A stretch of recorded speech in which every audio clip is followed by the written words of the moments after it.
Ей, кой от блока го направите на кой? Ей, новата. Трябва да направи. Двамата кланите, които къде да върви по... Дай къде вия. Да го завърти в ход. И как ще трябва как да се...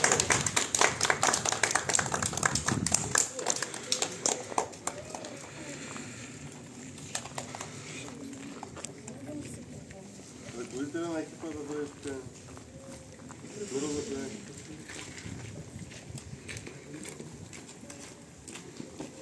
Знаете, че по изискване, като започва ремонт на такава сграда, направи, както се казва, встъпителна пресконференция относно АКБ започва на откриването на строителната площадка.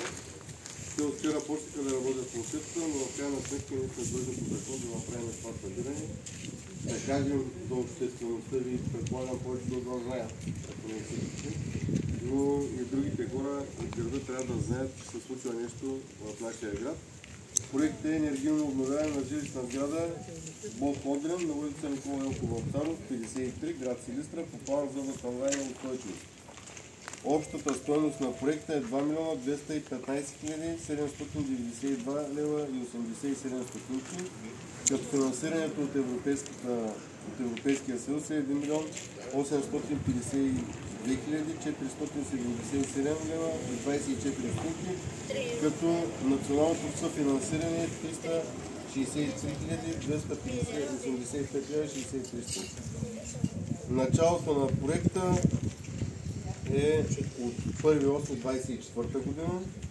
Откриването на строителната площадка е от 18, т.е. мисля, че вчера беше 18 вчера, като цялата строително-монтажна дейност, която ще бъде извършена в вашия блок, трябва да бъде завършена до 30.06.2026 година.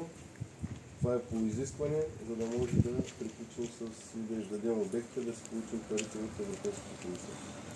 Изпълнител на обекта е Solaris ЕООД. Общата сума на инженеринга, т.е. проектиране плюс авторски, плюс строително-монтажни работи е на стойност 2 милиона 73 360 лева с ДДС, като срока за изпълнение е 180 календарни дни от подписване на образец 2, т.е. от 18. Общата стойност е 1 милион 989 360 лева с ДДС само за строително-монтажните неща, които ще бъдат извършени, т.е. саниране, смяна на дограма и така нататък. Дейностите са подмяна на дограмата на жилищата и в общите части, топлоизолация на фасадните стени и покрива, подмяна на стълбищното осветление с енергийно спестяващо и монтаж на мълнозащитна инсталация. Има и други дейности, които са описани, които ще бъдат направени. Така че пожелавам успех на строителите, пожелавам голямо търпение от живущите. Надявам се да си колаборирате така строител и живущи, защото в случай някой, понеже почнахме да още един блок, знаете, преди доста вече стана 2 месеца хаваната. И понеже лятото беше по-горещо, хората започнаха малко по-рано. Сега гледам, нещата се поправят с времето, смисъл не е толкова горещо, но така или иначе, когато строителя почне, няма да почнат в 5 часа да набудят, но 7-8 да могат да почнат да работят. Нормални неща трябва да свършат в срок. Блока не е стандартен, всички го знаем.